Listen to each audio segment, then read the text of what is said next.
తగలబెట్టండి sir Niranjan గారు.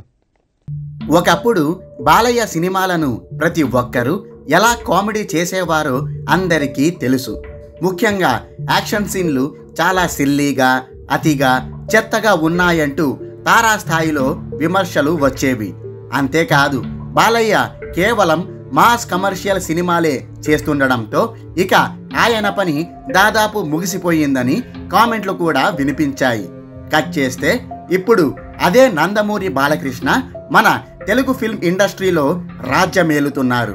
తన పని ఇంకా అయిపోలేదని, అసలు కథ ఇప్పుడే మొదలైందంటూ బాలయ్య తన సత్తా చాటుతున్నారు. గతంలో ఎవరైతే తనను తిట్టారో ఇప్పుడు వాళ్ల చేతే జై బాలయ్య అనే నినాదాలు కొట్టించుకునేలా చేశారు బాలయ్య. తన సినిమాలతో బాక్సాఫీస్ వద్ద దండయాత్ర చేస్తూ కనీ విని ఎరుగని స్థాయిలో రికార్డులు నెలకొల్పుతున్నారు. ఈ నేపథ్యంలోనే బాలయ్య 2023లో సరికొత్త సంచలనానికి తెరలేపారు. అదేంటో తెలుసుకుందాం పదండి. 2023 ఏడాదిలో టాలీవుడ్లో 100కు పైగా సినిమాలు రిలీజ్ అవ్వగా వాటిలో కొన్ని మాత్రమే మంచి విజయాలు సాధించాయి. అయితే వాటిల్లో కేవలం కొన్ని సినిమాలే బాక్సాఫీస్ వద్ద కలెక్షన్ల సునామీని సృష్టించగలిగాయి. విశేషం ఏమిటంటే టాప్ 10 సినిమాల జాబితాలో బాలయ్యకు చెందిన 2 సినిమాలు కూడా ఉన్నాయి. మొదటి 2 స్థానాల్లో ప్రభాస్ నటించిన సలార్ మరియు ఆదిపురుష్ సినిమాలు ఉన్నాయి. సలార్ సినిమా ప్రేక్షకుల నుంచి విశేషమైన ఆదరణ పొందడంతో ఇది 650 కోట్లకు పైగా గ్రాస్ వసూళ్లను సొంతం చేసుకుంది. ఆదిపురుష్కి ఫ్లాప్ టాక్ వచ్చినా ఇది పాన్ ఇండియా సినిమా కావడంతో 354 కోట్ల గ్రాస్ కలెక్షన్లను రాబట్టగలిగింది. మెగాస్టార్ చిరంజీవి నటించిన వాల్తేర్ వీరయ్య సినిమా 226 కోట్ల గ్రాస్ వసూళ్లు సాధించి 3వ స్థానంలో నిలిచింది. ఇక 4 మరియు 5వ స్థానాల్లో బాలయ్య నటించిన వీరసింహారెడ్డి మరియు భగవంత్ కేసరి సినిమాలు నిలిచాయి. వీరసింహారెడ్డి తన టోటల్ రన్లో 133 కోట్ల గ్రాస్ వసూళ్లు రాబట్టి బాలయ్య కెరీర్లోనే బిగ్గెస్ట్ గ్రాసర్గా నిలిచింది. భగవంత్ కేసరి విషయానికి వస్తే తన ఫుల్ రన్లో ఈ సినిమా 132 కోట్ల గ్రాస్ వసూళ్లను నమోదు చేసింది.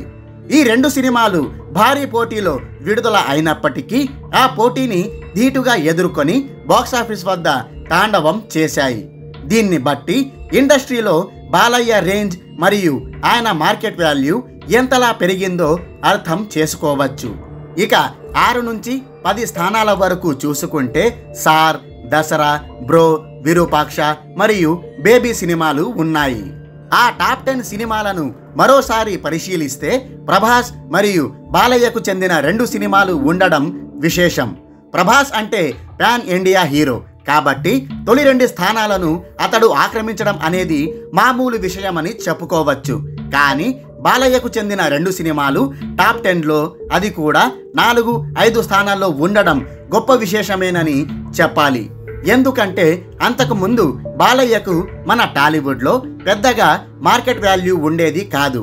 అఖండ ఒక్కటే 100 కోట్ల గ్రాస్ కలెక్షన్లు కలెక్ట్ చేసిందే తప్ప మిగతావేవి అంతగా సత్తా చాటిన దాఖలాలు లేనే లేవు. అప్పట్లో గౌతమిపుత్ర శాతకర్ణి ఒక్కటే 77 కోట్ల గ్రాస్ వసూళ్లతో బాలయ్య కెరీర్లో హైయెస్ట్ గ్రాసర్గా ఉండేది. ఆ తరువాత బాలయ్య నుంచి వచ్చిన సినిమాలేవి బాక్సాఫీస్ వద్ద పెద్దగా ప్రభావం చూపలేకపోయాయి. కానీ అఖండ నుంచి బాలయ్య కెరీర్ మలుపు తిరిగింది. ఆ సినిమాతో ఆయన తొలిసారి 100 కోట్ల గ్రాస్ క్లబ్లో చేరారు. ఇప్పుడు వీరసింహారెడ్డి మరియు భగవంత్ కేసరిలతో 2023 టాప్ 10 సినిమాల్లోనే 2 స్థానాలను బాలయ్య కైవసం చేసుకున్నారు. ఇలా తన సక్సెస్ రేటు గణనీయంగా పెరిగింది కాబట్టి బాలయ్య తన పారితోషికాన్ని ఏకంగా 28 కోట్లకు పెంచేశారు. మరి ఈ విజయాల పరంపరను బాలయ్య తన తదుపరి సినిమాలతో కొనసాగిస్తారా లేదా? Let's wait and see. అయిపోయి